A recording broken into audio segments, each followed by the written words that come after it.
Mga kaidot, for this video, magluluto tayo ng tinardaraan na may repolyo. Ito nga po yung mga sangkap ko. Hindi ko na pinakita yung mga yung karne. Nilagay ko na sa kawali.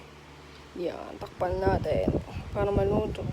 Hintayin natin hanggang lumambot yung karne. Ano, sobrang sarap niya pag maluto. Ito nga pala, oh. Ayan.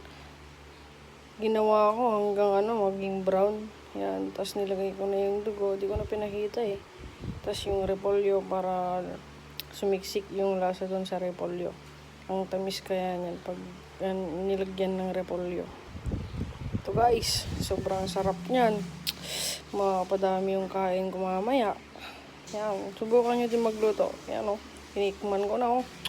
Ayan o. Wow! Sobrang sarap. Ayan o. Sarap na sarap ako yan. Bye!